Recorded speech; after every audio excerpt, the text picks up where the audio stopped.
But we start in Lebanon, where 3 soldiers have been killed in a suicide car bomb. The attack happened at an army checkpoint in Al-Sal, that's close to the Syrian border.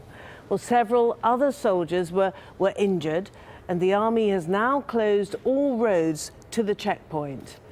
There's been a spate of attacks in Al-Sal ever since the beginning of the year.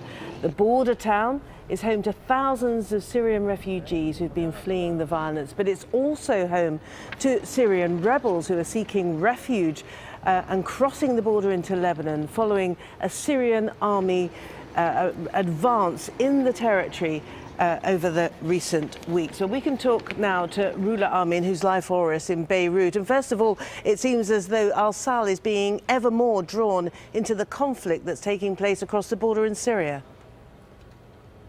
Yes, definitely, and it's increasing by the day. Al-Sal, for example, as you said, its population has more than doubled in the past 3 years since the conflict in Syria started. It's not only Syrian civilians who are taking shelter in Al-Sal, but also many of the Syrian rebels and fighters. Now, in the past few weeks, the number of these refugees and rebels have increased due to these takeovers by the Syrian government forces of some of the cities, towns and villages along the border with Lebanon. And the Lebanese army has been intensifying its campaign against what it considers a threat.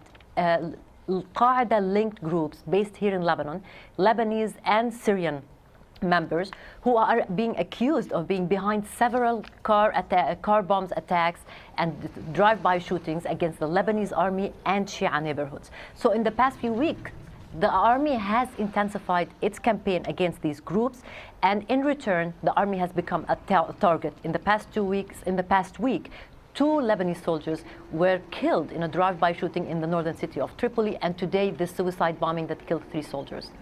Now, this group that's claiming responsibility for today's suicide bombing is called Akhra al-Sunni of Baalbek. What do we know about them?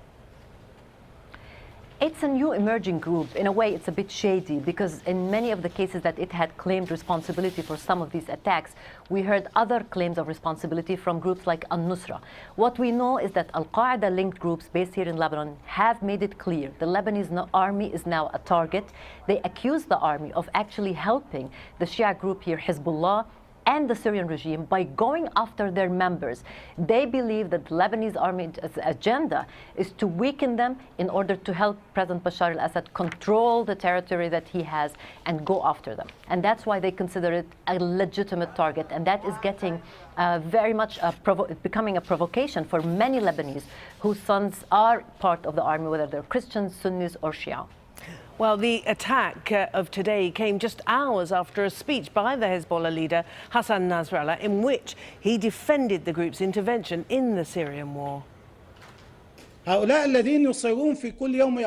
Those who keep on insisting every day that the problem in Lebanon is that Hezbollah went to Syria. I say that the problem in Lebanon is that Hezbollah was late in going to Syria, and the problem in Lebanon is that you are still in your places and you didn't go to Syria, but some of you went to the wrong place.